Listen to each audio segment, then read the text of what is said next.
Their goal is to bring quality music to the Ozarks. Noteworthy Music is gearing up for an event that includes some country rock legends with ties to the area.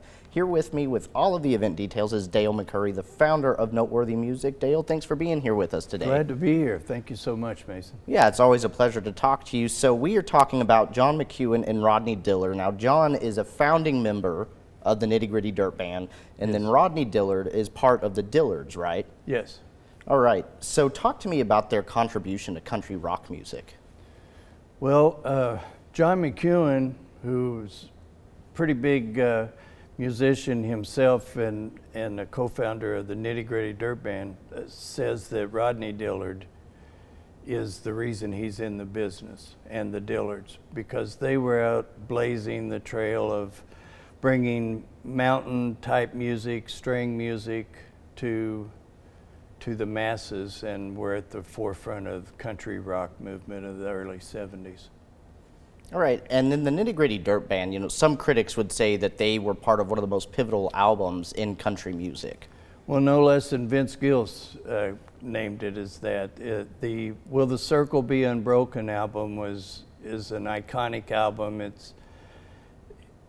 It was when these long-haired hippie band from LA invited traditional country stars. Some of them had passed their peak and were waning in their own careers, and asked them to record an album together with them.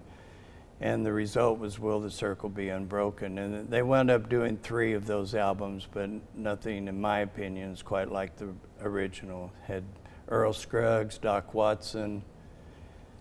It was just an outstanding immersion of pop music and traditional country music from where it all came.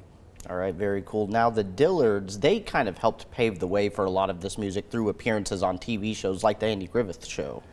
Yes, that was pivotal to their career. Actually, they're the most viewed bluegrass band in history because of 6 episodes of playing the Darling Band, a family band that showed up in 6 episodes of the Andy Griffith Show. And so long before Oh Brother, Where Art Thou brought that music to the masses, they had brought it to TV with the help of Andy Griffith, who actually chose them to be that band for that part.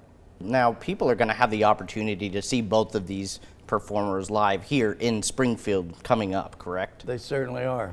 Yes, all right, so talk to me all about that show that you guys have prepared. It's John McEwen with special guest Rodney Dillard.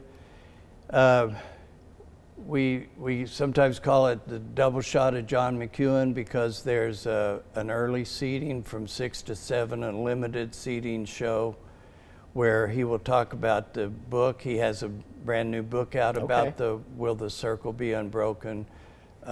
Signed books, read from the book. Rodney will be there with him then as well, and they'll talk about the early days of the LA music scene.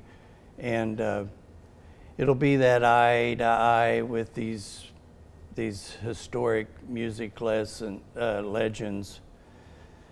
There'll even be a Q&A from the audience getting to ask questions. And it's all emceed by Mike Smith of Seldom Heard Music on KSMU, and Mike's been the voice of bluegrass music in the Ozarks for 40 plus years, and he'll do a great job with them. And then there'll be a general admission show after that. And you can get the tickets through the Riff or through the Facebook account of either of the Acoustic Shop or Noteworthy Music. All right, perfect. Well, it definitely sounds like a one-of-a-kind event. So, Dale, thanks so much for coming here to the studio today and talking about it. Thank you so much for having me. I appreciate you. Yeah, absolutely, no problem. You're always welcome here at the place.